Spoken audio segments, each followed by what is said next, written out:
All right, hello everybody, and this is just going to be a quick little hotkey tip tutorial. Nothing big. I'm going to go over what I do for Zerg, considering the last ones I kind of did Terran Protoss, dabble a little bit into Zerg, and I didn't really mention a whole ton. I'd like to just, I guess, talk about more what you can do to just get used to adjusting hotkeys. So, in this game, we ended up having two guys drop. We had one guy on their team drop and one guy on our team drop. Once they dropped, what do you do, right? You gotta wonder, like, do I just take the guy's minerals, make a bunch of units, force over the rush, and try to end the game early? Am I gonna start grabbing his guys? Is this one of those moments where they're gonna come out because we spent too much ahead? They focused on economy. They got, they've got multiple bases. We all each don't. So we ended up doing a significant amount of damage on the mineral lines, and right after both of them leave, nobody looked at Dark Blue's base again. Actually, this is one of the key points why I chose this video. It's nothing special. There's I think these are just silvers. There might be a gold. This was a fantastic move that he did, blocking those Marines. I should have attacked those Marines with all my lings earlier so he didn't get any to the mineral line, but that was a mistake of mine. Point being that once they had left, both my teammate and myself have already actually done actions with our teammate that left. Notice my teammate had built a base at the very north end of the map using orange for the resources, and I began setting hotkeys.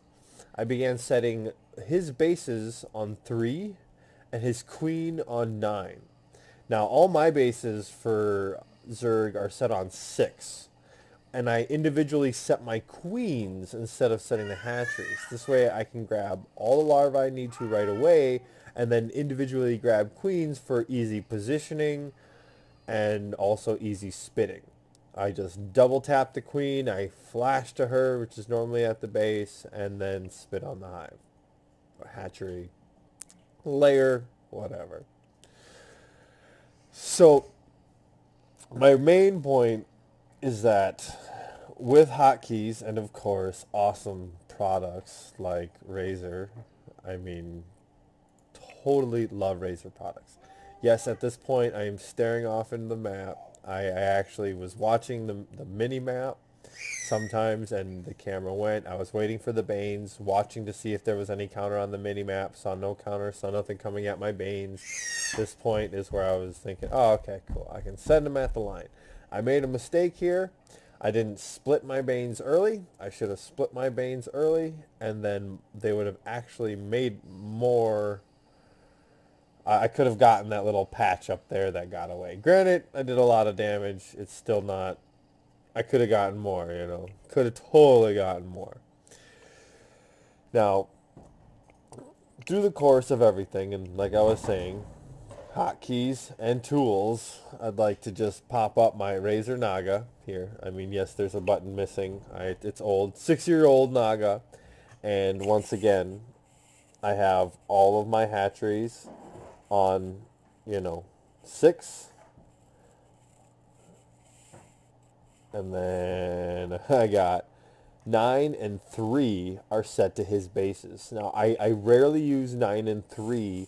I normally set overlords, either overlords, spare queens, or upgrades to 9 and 3, as well as if I diversify my units with infestors,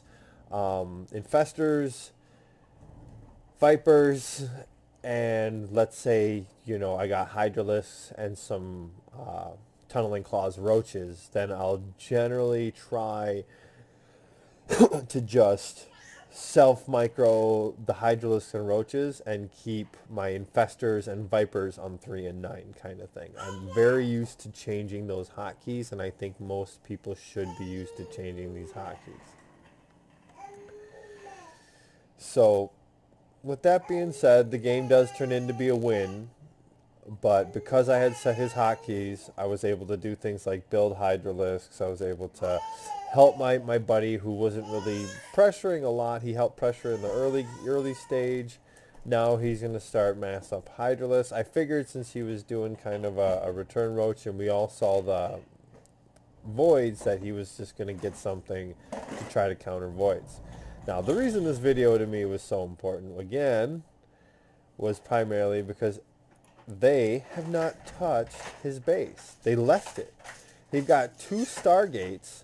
He's got the one. And he's trying to pump out everything from his 1 Stargate instead of utilizing what Blue already had established. This was a bit unfortunate, and that's just what happens. So here again, now I'm microing Orange's base because he's gone. I'm setting up Hydralisks. I saw voids by the mineral line.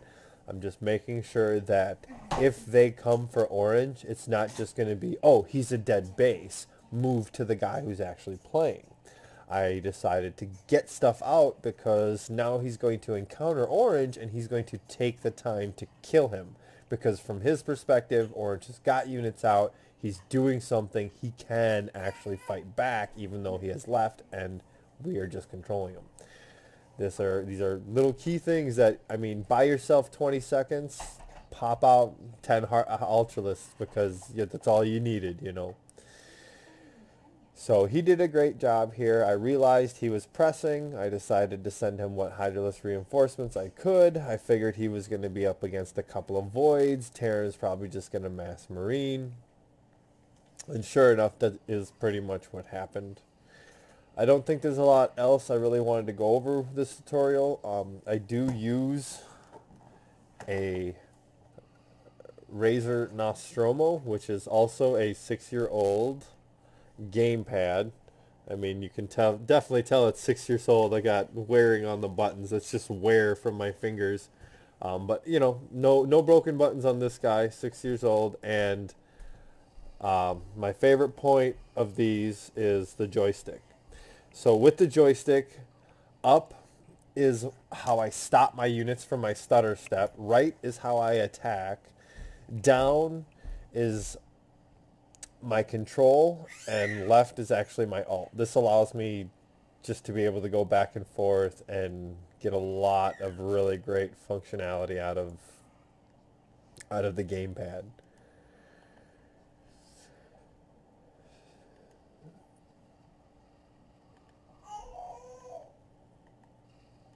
I can't find me. Okay. So once again, get used to setting hotkeys on different buttons, ones that you're not used to setting. Now I have things I always do the same every single time, such as all my hatcheries on 6, all my queens on 5, 4, 1, and 2. Any additional queens are just microed after that. All units that I generally have get put on 7, 8, and 0. That's just 3 different guys that I can split, and this is everything from when I need to make a split of my army and keep the types of units diversified in 2 separate chunks of army so I can hit multiple areas, as well as it's set so I can just grab one specific type of unit with specific abilities that I need to be able to get to fast, whether it be Vipers or Infestors. Again, thank you for watching. This is Bilsabob. You know, my son was playing in the background. He was in the camera earlier. Adorable boy. Love my family. Love StarCraft. Love gaming. Keep it real, guys. Keep playing. Peace out.